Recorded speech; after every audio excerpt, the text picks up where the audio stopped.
Bayangkan kamu punya bisnis kecil jualan makanan atau fashion, tiba-tiba viral di media sosial, omset naik drastis, dan pesanan datang dari seluruh Indonesia. Sounds cool kan?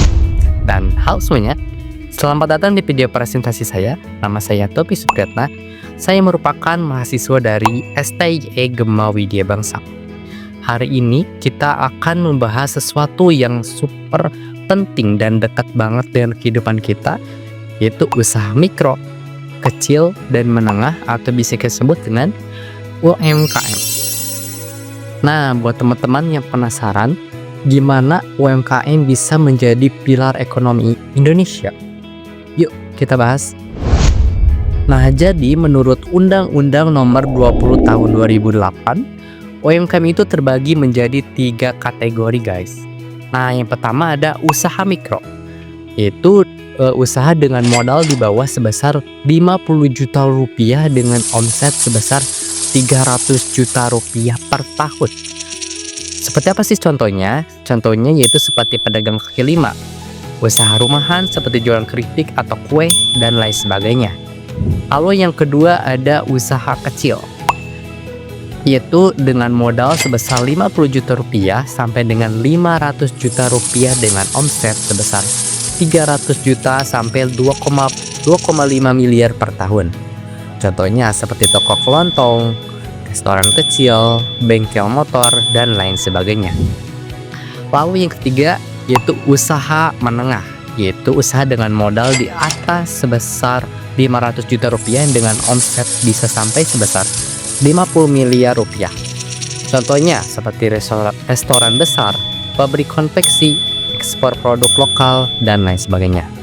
Nah, jadi intinya UMKM itu bisnis yang dimulai dari kecil, tapi kalau dikelola dengan baik bisa jadi gede banget. Bahkan beberapa perusahaan besar yang kita kenal sekarang itu dulunya adalah UMKM. Nah, jadi kenapa UMKM itu penting banget buat ekonomi Indonesia? Ada beberapa alasannya, guys. Nah, yang pertama ada penyerap tenaga kerja terbesar. 97% dari total tenaga kerja Indonesia bekerja di sektor UMKM. Yang kedua, penyumbang PDB yang besar. UMKM menyumbang lebih dari 60% terhadap produk domestik bruto atau PDB kita.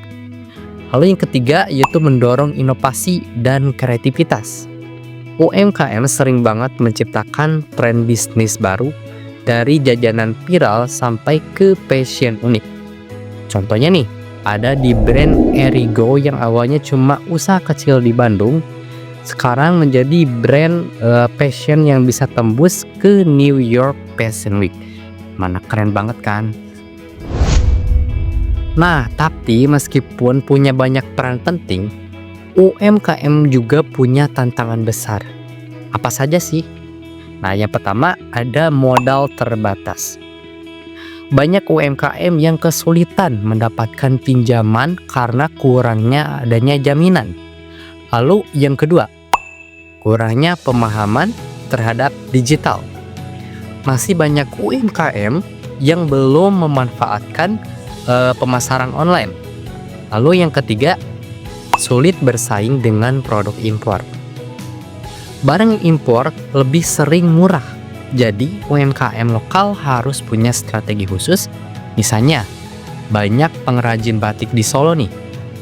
Pengrajin batik Solo dan Pekalongan kesulitan menjual produknya karena batik printing impor lebih murah.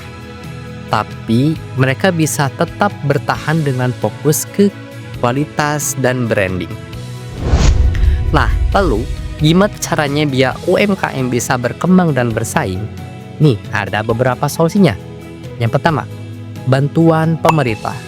Program kredit usaha rakyat atau KUR buat modal usaha.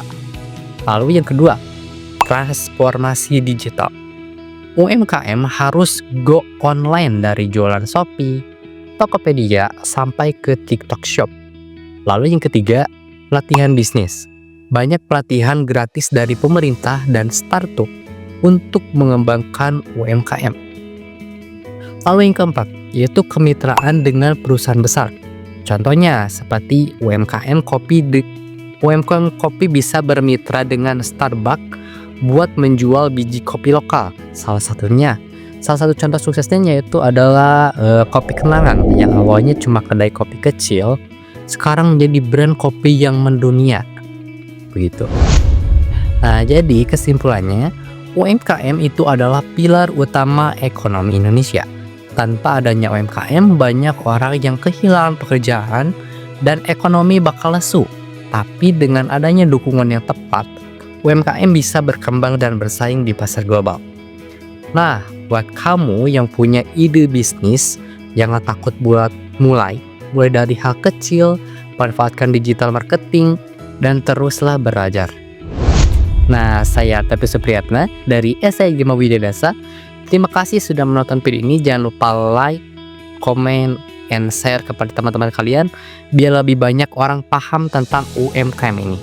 Sampai jumpa di video berikutnya.